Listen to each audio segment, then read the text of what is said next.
أعوذ بالله من الشيطان الرجيم. بسم الله الرحمن الرحيم. الحمد لله الذي أنزل على عبده الكتاب ولم يجعل له عوجا قيما لينذر بأسا شديدا من لدنه ويبشر المؤمنين الذين يعملون الصالحات أن لهم أجرا حسنا ماكثين فيه أبدا وينذر الذين قالوا اتخذ الله ولدا ما لهم به من علم ولا لآبائهم كبرت كلمة تخرج من أفواههم إن يقولون إلا كذبا فلعلك باخع نفسك على آثارهم إن لم يؤمنوا بهذا الحديث أسفا إنا جعلنا ما على الأرض زينة لها لنبلوهم أيهم أحسن عملا وإنا لجاعلون ما عليها صعيدا جرزا أم حسبت أن أصحاب الكهف والرقيم كانوا من آياتنا عجبا إذ أوى الفتية إلى الكهف فقالوا ربنا آتنا من لدنك رحمة وهيئ لنا من أمرنا رشدا فضربنا على آذانهم في الكهف سنين عددا ثم بعثناهم لنعلم أي الحزبين أحصى لما لبثوا أمدا نحن نقص عليك نبأهم بالحق إنهم فتية آمنوا بربهم وزدناهم هدى وربطنا على قلوبهم إذ قاموا فقالوا ربنا رب السماوات والأرض لن ندعو من دونه إلها لقد قلنا إذا شططا هؤلاء قوم اتخذوا من دونه آلهة لولا يأتون عليهم بسلطان بين فمن أظلم ممن افترى على الله كذبا وإذ اعتزلتموهم وما يعبدون إلا الله فأووا إلى الكهف ينشر لكم ربكم من رحمته ويهيئ لكم من أمركم مرفقا وترى الشمس إذا طلعت تزاور عن كهفهم ذات اليمين وإذا غربت تقرضهم ذات الشمال وهم في فجوة منه ذلك من آيات الله من يهد الله فهو المهتد ومن يضلل فلن تجد له وليا مرشدا وتحسبهم أيقاظا وهم رقود ونقلبهم ذات اليمين وذات الشمال وكلبهم باسط ذراعيه بالوصيد لو اطلعت عليهم لوليت منهم فرارا ولملئت منهم رعبا وكذلك بعثناهم ليتساءلوا بينهم قال قائل منهم كم لبثتم قالوا لبثنا يوما أو بعض يوم قالوا ربكم أعلم بما لبثتم فابعثوا أحدكم بورقكم هذه إلى المدينة فلينظر أيها أزكى طعاما فليأتكم برزق منه وليتلطف ولا يشعرن بكم أحدا إنهم إن يظهروا عليكم يرجموكم أو يعيدوكم في ملتهم ولن تفلحوا إذا أبدا وكذلك أعثرنا عليهم ليعلموا أن وعد الله حق وأن الساعة لا ريب فيها إذ يتنازعون بينهم أمرهم فقالوا ابنوا عليهم بنيانا ربهم أعلم بهم قال الذين غلبوا على أمرهم لنتخذن عليهم مسجدا سيقولون ثلاثة رابعهم كلبهم ويقولون خمسة سادسهم كلبهم رجما بالغيب ويقولون سبعة وثامنهم كلبهم قل ربي أعلم بعدتهم ما يعلمهم إلا قليل فلا تمار فيهم إلا مراء ظاهرا ولا تستفت فيهم منهم أحدا ولا تقولن لشيء إني فاعل ذلك غدا إلا أن يشاء الله واذكر ربك إذا نسيت وقل عسى أن يهديني ربي لأقرب من هذا رشدا ولبثوا في كهفهم 300 سنين وازدادوا 9 قل الله أعلم بما لبثوا له غيب السماوات والأرض أبصر به وأسمع ما لهم من دونه من ولي ولا يشرك في حكمه أحدا واتل ما أوحي إليك من كتاب ربك لا مبدل لكلماته ولن تجد من دونه ملتحدا واصبر نفسك مع الذين يدعون ربهم بالغداة والعشي يريدون وجهه واصبر نفسك مع الذين يدعون ربهم بالغداة والعشي يريدون وجهه ولا تعد عيناك عنهم تريد زينة الحياة الدنيا ولا تطع من أغفلنا قلبه عن ذكرنا واتبع هواه وكان أمره فرطا وقل الحق من ربكم فمن شاء فليؤمن ومن شاء فليكفر إنا أعتدنا للظالمين نارا أحاط بهم سرادقها وإن يستغيثوا يغاثوا بماء كالمهل يشوي الوجوه بئس الشراب وساءت مرتفقا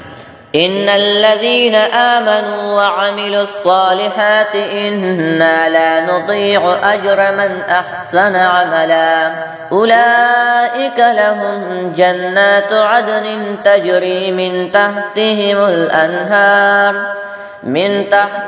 الأنهار يحلون فيها من أساور من ذهب ويلبسون ثيابا خضرا من سندس واستبرق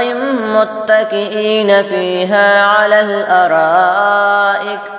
نعم الثواب وحسنت مرتفقا واضرب لهم مثل الرجلين جعلنا لأحدهما جنتين من أعناب وحففناهما بنخل وجعلنا بينهما زرعا كلتا الجنتين آتت أكلها ولم تظلم منه شيئا وفجرنا خلالهما نهرا وكان له ثمر فقال لصاحبه وهو يحاوره أنا أكثر منك مالا وأعز نفرا ودخل جنته وهو ظالم لنفسه قال ما أظن أن تبيد هذه أبدا وما أظن الساعة قائمة ولئن رددت إلى ربي لأجدن خيرا منها منقلبا. قال له صاحبه وهو يحاوره أكفرت بالذي خلقك من تراب ثم من نطفة ثم سواك رجلا لكنه هو الله ربي ولا أشرك بربه أحدا.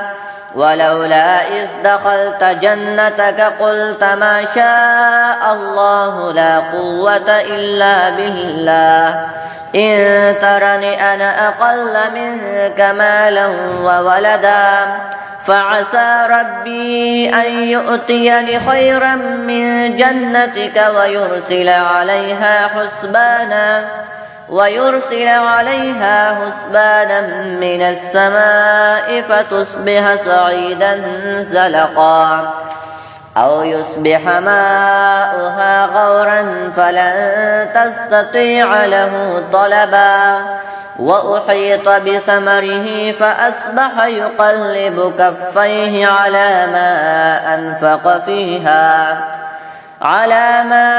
أنفق فيها وهي خاوية على عروشها ويقول يا ليتني لم أشرك بربي أحدا ولم تكن له فئة ينصرونه من دون الله وما كان منتصرا. هنالك الولاية لله الحق هو خير ثوابا وخير عقبا. واضرب لهم مثل الحياة الدنيا كماء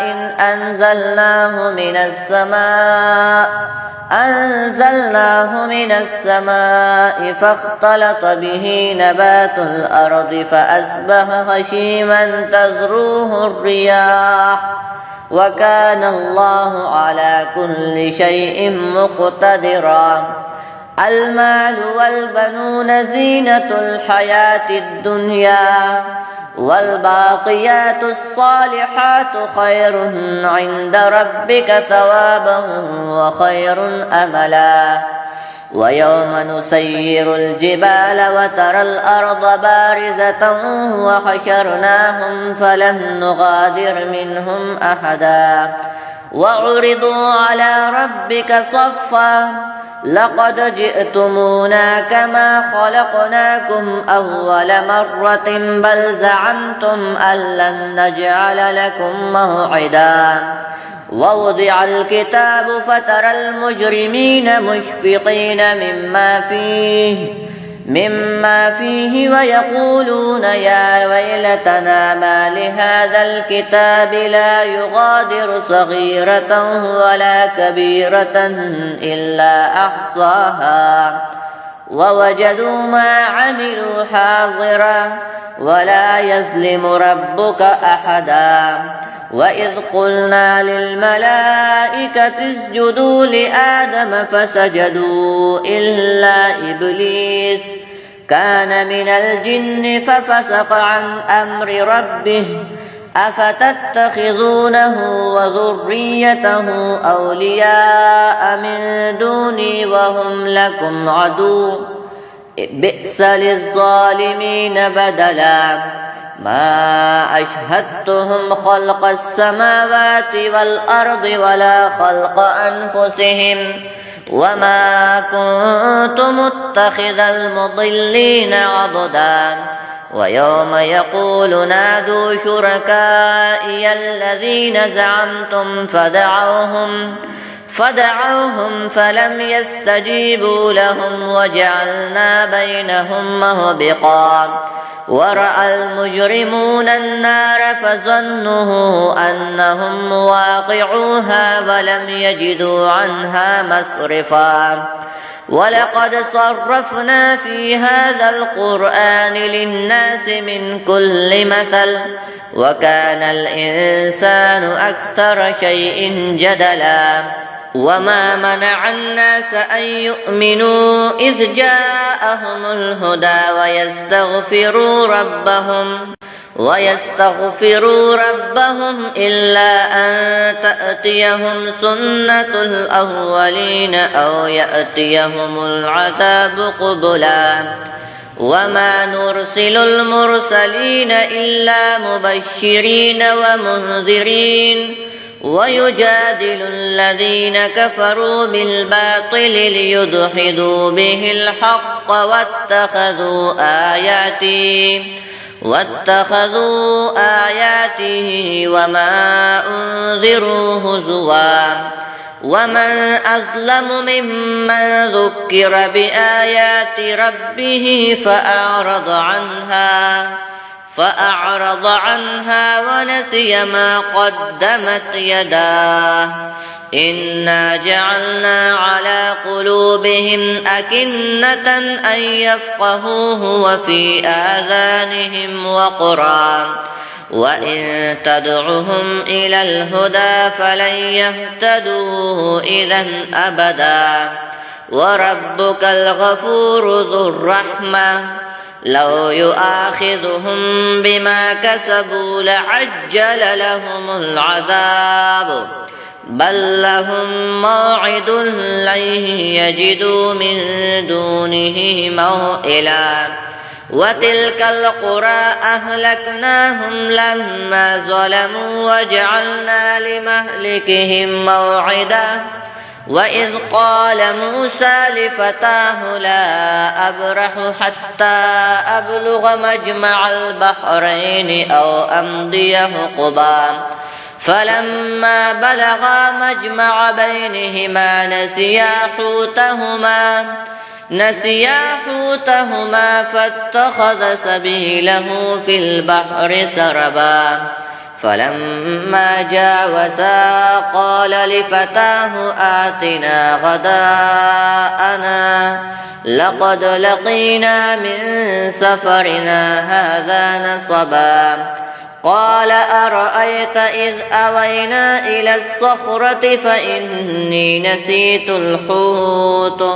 وما أنسانيه إلا الشيطان أن أذكره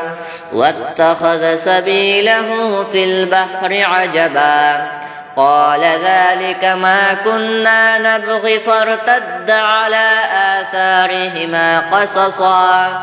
فوجدا عبدا من عبادنا آتيناه رحمة من عندنا وعلمناه من لدنا علما قال له موسى هل أتبعك على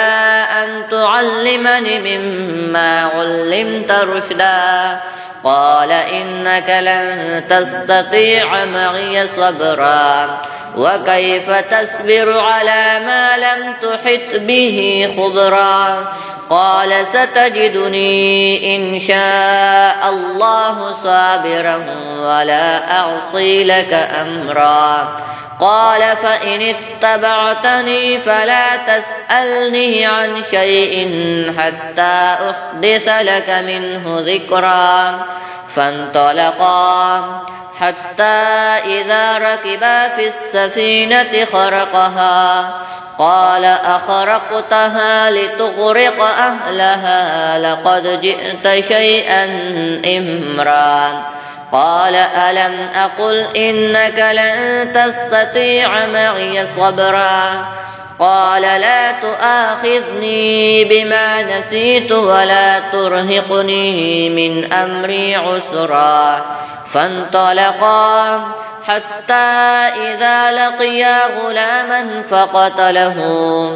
قال أقتلت نفسا زكية بغير نفس لقد جئت شيئا نكرا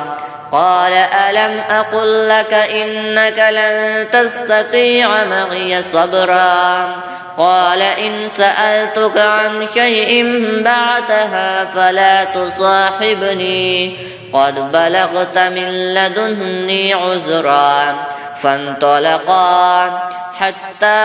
إذا أتيا أهل قرية استطعما أهلها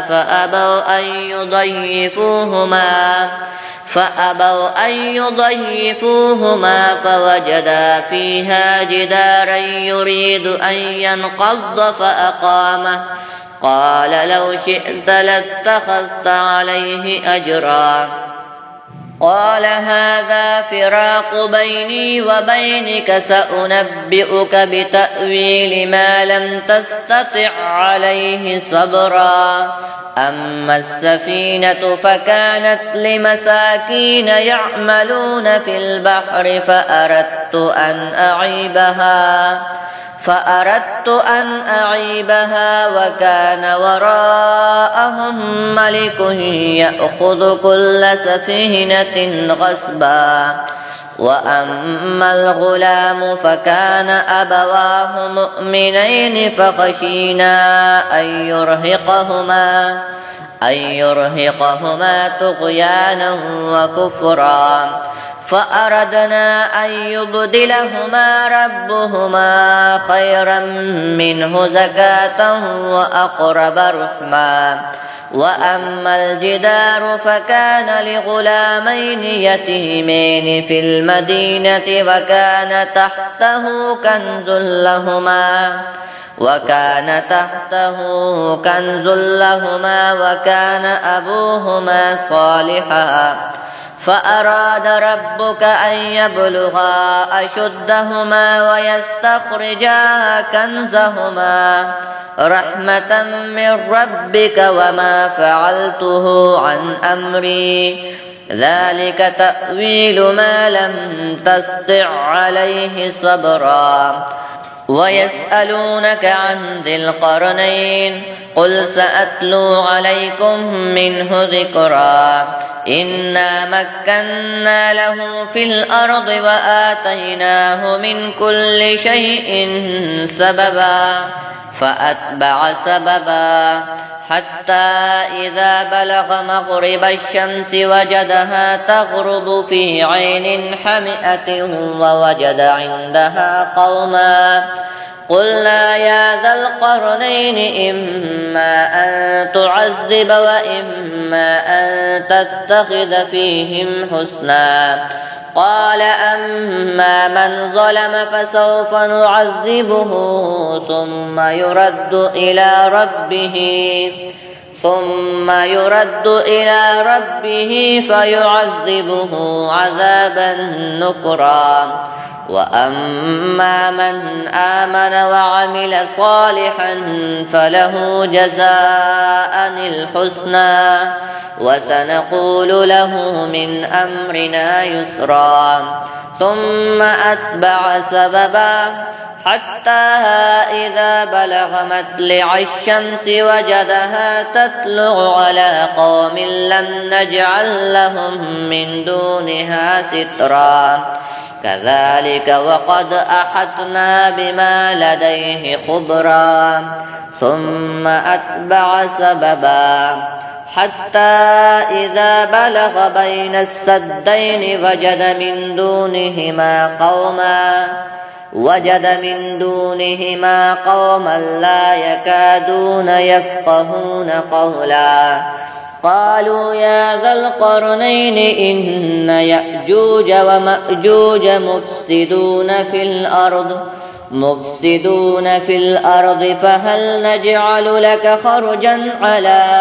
أن تجعل بيننا وبينهم سدا قال ما مكني فيه ربي خير فأعينوني بقوة أجعل بينكم وبينهم ردما آتوني زبر الحديد حتى إذا ساوى بين الصدفين قال انفخوا حتى إذا جعله نارا قال آتوني أفرغ عليه قطرا فما استطاعوا أن يزهروه وما استطاعوا له نقبا قال هذا رحمة من ربي